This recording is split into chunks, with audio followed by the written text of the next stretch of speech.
Absolutely note نے پیغام دیا تھا کہ پاکستان اب کسی بھی بیرونی جنگ میں حصہ نہیں لے گا۔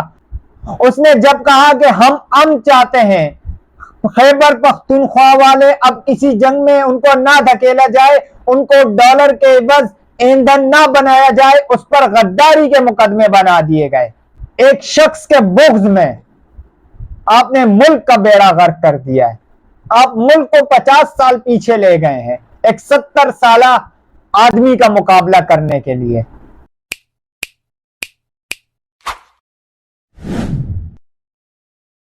بسم اللہ الرحمن الرحیم۔ السلام علیکم ناظرین، آؤ سوچیں ذرا میں آپ کو خوش آمدید۔ ناظرین، پاکستان کی عوام کے لیے ایک بہت بڑی خوشخبری، وزیر اعظم شہباز شریف کا پاکستانی عوام پر ایک عظیم احسان کر دیا ہے انہوں نے۔ شہباز شریف صاحب چاہتے تو پیٹرول کی قیمت پورے 20 روپے بڑھا سکتے تھے، لیکن انہوں نے قوم کا درد رکھتے ہوئے، غریبوں کی فریاد سنتے ہوئے اور غریبوں پر ترس کھاتے ہوئے اور روتے روتے اسحاق ڈار صاحب کو حکم دیا کہ پیٹرول کی قیمتیں 20 روپے نہیں بلکہ 19 روپے 95 پیسے بڑھائی جائیں۔ کہاں ملے گا آپ کو ایسا وزیر اعظم، ایسا درد دل رکھنے والا وزیر اعظم کہ آپ کے لیے 20 روپے کا پیٹرول بڑھانے کی جگہ صرف اور صرف 19 روپے اور 95 پیسے بڑھا رہا ہے۔ ایسا دریا دل وزیر اعظم آپ کو اور کہیں بھی نہیں ملے گا۔ اور دوسری جانب بڑے میاں صاحب کا پتہ نہیں کیا حال ہوگا۔ جب پیٹرول 5 روپے بڑھا تھا تو وہ میٹنگ چھوڑ کے چلے گئے تھے، اب 20 روپے بڑھ گیا ہے، نہیں 19 روپے 95 پیسے بڑھ گیا ہے۔ اللہ خیر کرے کہیں دنیا ہی چھوڑ کے نہ چلے جائیں۔ دوسری جانب ہمارے صحافی حضرات غریدہ فاروقی کے مطابق ملکی مفاد میں عوام کے لیے مہنگائی، پیٹرول بڑھنے پر ان کا تجزیہ بس اتنا سا تھا، ملکی مفاد میں عوام کے لیے مہنگائی، چاٹنے کے بھی، بوٹ چاٹنے کی بھی ایک حد ہوتی ہے۔ اس قدر حلالی کر رہے ہیں اپنے مالکان کی یہ لوگ کہ 2 روپے پیٹرول بڑھتا تھا سابقہ گورنمنٹ میں، قاسم کے ابا جب 2 روپے بڑھاتے تھے تو ان کی راتوں کی نیندیں اڑ جاتی تھیں۔ ان سے بڑا عوام کا خیر خواہ کوئی نہ ہوتا تھا۔ منصور علی خان صاحب کہتے تھے کہ بڑے بڑے بورڈ لگانے چاہیے کہ آپ نے گھبرانا نہیں ہے، اور آج ان کی ٹویٹ صرف قیمت بڑھتی ہوئی، ڈیزل کی قیمت میں 19 روپے 90 پیسے اضافہ اور پیٹرول کی قیمتوں میں 19 روپے 95 پیسے اضافہ، بس اس پر ان کی ٹویٹ ختم ہو گئی۔ کوئی عوام کے لیے کوئی اگلا لاہ عمل نہیں بتایا، کوئی حکومت کو نہیں بتایا کہ اب کون سے بورڈ لگانے ہیں پیٹرول پمپ کے باہر۔ اسما شیرازی صاحبہ ٹویٹ کرتے کرتے ان کے انگلیاں ٹوٹ گئی تھیں جب 2 روپے اور 5 روپے پیٹرول بڑھتا تھا، اور آج ان کا ٹویٹر بالکل خاموش ہے، سناٹا چھایا ہوا ہے۔ اس قدر منافق میڈیا ہے، اس قدر منافق۔ اگر یہ پاکستانی میڈیا کربلا میں ہوتا تو یزید کو ہیرو ثابت کر چکا ہوتا۔ اس قدر منافق میڈیا پاکستان کو ملا ہے۔ ایک شخص کے بغض میں اس حد تک کوئی گر سکتا ہے، پاکستان کی تاریخ میں شاید ایسا نہ ہوا ہو۔ دوسری جانب باجوڑ میں ورکر کنونشن پر خودکش دھماکہ ہوتا ہے، وہاں دھماکہ ہوتا ہے اور سراج الحق صاحب زخمیوں کی عیادت کے لیے پہنچ جاتے ہیں اگلے دن ہی۔ اس دھماکے کے بعد JUI کے لیے نئے سوالات اٹھ گئے کہ جب حافظ حمداللہ صاحب کو خصوصی طور پر مدعو کیا گیا تھا اس ورکر کنونشن میں، تو آخری ٹائم پر انہوں نے آنے سے کیوں منع کر دیا تھا؟ کیا ان کو سیکیورٹی تھریٹس تھے؟ کیا ان کو خفیہ ذرائع سے پتہ چل گیا تھا کہ وہاں پر خطرات ہیں؟ اگر تو ان کو پتہ چل گیا تو انہوں نے بہت اچھا کیا، نہیں گئے۔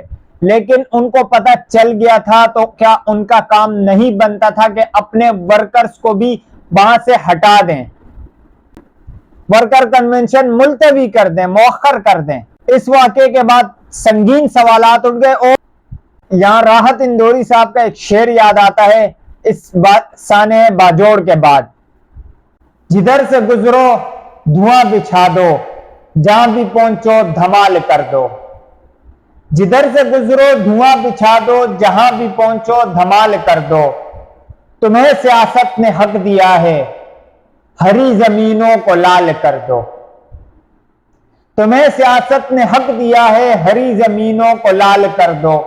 اپیل بھی تم، دلیل بھی تم، گواہ بھی تم، وکیل بھی تم۔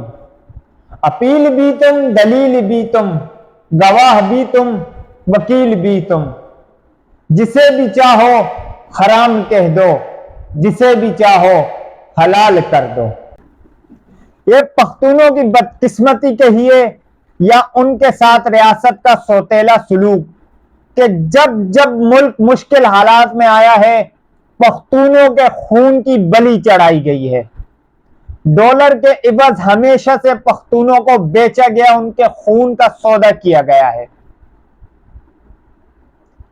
پاکستان میں سب کچھ مہنگا ہو چکا ہے، لیکن پختونوں کا خون اب بھی سستا ہو گیا ایک مرتبہ پھر سے۔ جو لوگ پوچھتے تھے کہ وہ ایبسولوٹلی نوٹ کہنے سے کیا فائدہ ہوتا ہے، ایبسولوٹلی نوٹ کا مطلب کیا ہے، کہنے سے کیا فرق پڑتا ہے، انہیں شاید اب فرق سمجھ آ گیا ہو۔ اس ایبسولوٹلی نوٹ سے یہ فرق پڑا تھا کہ پختونوں کی خون کی قدر ہونے لگ گئی تھی۔ اس ایبسولوٹلی نوٹ سے یہ فرق پڑا تھا کہ امریکہ آپ کو ڈوم اور کا مطالبہ نہیں کر پا رہا تھا۔ اس ایبسولوٹلی نوٹ سے یہ فرق پڑ گیا تھا کہ بیرونی طاقتوں کو پتہ چل گیا تھا کہ پاکستان کے فیصلے اب پاکستان میں ہوں گے۔ اس ایبسولوٹلی نوٹ نے پیغام دیا تھا کہ پاکستان اب کسی بھی بیرونی جنگ میں حصہ نہیں لے گا۔ اس ایبسولوٹلی نوٹ نے امریکہ کو دو ٹوک کہہ دیا تھا کہ ہم امن میں آپ کے ساتھ ہیں لیکن جنگ میں آپ کے ساتھ ہی نہیں ہیں۔ اس ایبسولوٹلی نوٹ نے کہہ دیا تھا کہ ہم 80,000 جانیں ضائع کر چکے ہیں، جس میں سے زیادہ تر جانیں خیبر پختونخوا کے لوگوں نے گنوائی ہیں، اب اور جانیں ہم نہیں دیں گے۔ اس ایبسولوٹلی نوٹ سے یہ فرق پڑ گیا تھا کہ پختونوں نے بھی سکھ کا سانس لے لیا تھا۔ یہ فرق پڑا تھا ایبسولوٹلی نوٹ سے۔ مراد سعید جب کہتا تھا کہ لاشیں اٹھانے سے بہتر ہے آواز اٹھاؤ، تو اس کو میڈیا پر اس کی آواز دبا دی گئی۔ اس نے جب کہا کہ ہم امن چاہتے ہیں، خیبر پختونخوا والے اب کسی جنگ میں ان کو نہ دھکیلا جائے، ان کو ڈالر کے عوض ایندھن نہ بنایا جائے، اس پر غداری کے مقدمے بنا دیے گئے۔ وہ جب میڈیا کو چیخ چیخ کر کہتا تھا کہ امن خطرے میں ہے، ایک مرتبہ پھر سے سیکیورٹی تھریٹ ہیں خیبر پختونخوا میں، تو اس کا مذاق اڑایا گیا، اس کے گھروں پر چھاپے مارے گئے، اس کے گھر والوں کا ہراساں کیا گیا، اور نتیجہ اب آپ دیکھ لیں۔ آپ نے اگر اس وقت سیاسی انجینئرنگ کی جگہ ملکی سیکیورٹی پر توجہ دی ہوتی، ایک پارٹی کو کرش کرنے کی جگہ دہشت گردی کے خاتمے کی طرف توجہ دی ہوتی، ایک شخص کو گرانے کی جگہ یہ مجرموں کو پکڑنے کے لیے، ڈاکوؤں کو پکڑنے کے لیے، دہشت گردوں کو پکڑنے کے لیے عملی اقدامات کیے ہوتے تو آج ملک کا یہ حال نہ ہوتا۔ یہ معصوم بچہ جو وہاں پر کنونشن میں چپس بیچ رہا تھا، اس کی کیا غلطی تھی؟ کیا ریاست کے پاس اس سوال کا جواب ہے؟ اس بچے کے اس سوال کا جواب ریاست کے پاس، اداروں کے پاس ہے کہ میرے باپ کو کس نے مارا؟ اس کے باپ کو اس ریاست نے مارا، کیونکہ ریاست اس کے باپ کو تحفظ فراہم کرنے میں ناکام رہی ہے، اور جب ریاست ناکام ہو تو قتل ریاست کے کھاتے میں آئے گا۔ سارے پاکستان کی توجہ، میڈیا کی توجہ قاسم کے ابا پر لگا کر، اس کے کیسز پہ لگا کر رات گئے پیٹرول بم پھینکتے ہیں، کبھی آٹا مہنگا کر دیتے ہیں، کبھی چینی مہنگی کر دیتی ہے۔ اب یہ حکومت غریب سے 2 وقت کا کھانا بھی چھین چکی ہے۔ آٹے سے سستی غریب کی بیٹی کی عزت ہو گئی ہے اس حکومت کی وجہ سے۔ بے روزگاری میں اس قدر اضافہ ہو گیا کہ نوجوان خودکشیاں کرنے پہ مجبور ہیں۔ ملک کو آپ نے اس مقام پہ لا کھڑا کر دیا ہے کہ 7 لاکھ سے زائد نوجوان صرف 6 مہینوں کے اندر اس ملک کو چھوڑ کر چلے گئے ہیں، اور باقی بھی تیار بیٹھے ہیں۔ اس ملک میں صرف وہ لوگ باقی ہیں جن کو موقع نہیں مل رہا باہر جانے کا، صرف وہ لوگ باقی ہیں جن کے پاس نہ ملک میں رہنے کے لیے پیسے ہیں، نہ ملک سے باہر جانے کے لیے پیسے ہیں۔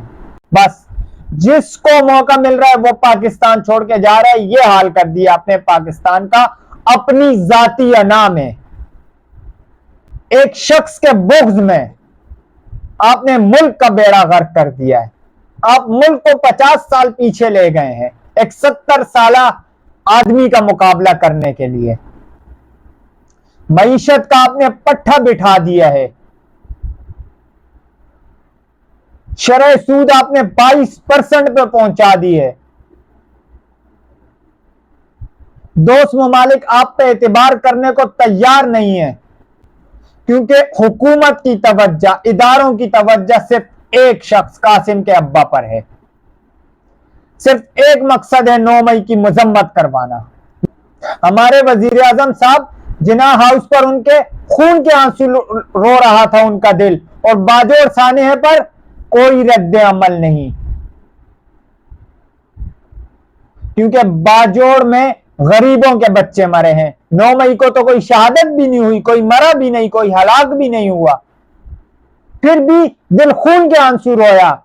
یہاں 50 سے زائد لوگ شہید ہوئے اور درجنوں سینکڑوں لوگ زخمی ہیں، لیکن یہاں آنسو بھی نہیں نکلے۔ خون کے آنسو تو چھوڑ دیجئے، ایک طرف رہنے دیجئے۔ یہ ہے اس وقت حکومت کا حال۔ اب تک کے لیے اتنے، اپنا خیال رکھیے گا اور چینل کو ضرور سبسکرائب کیجیے گا۔ اللہ حافظ۔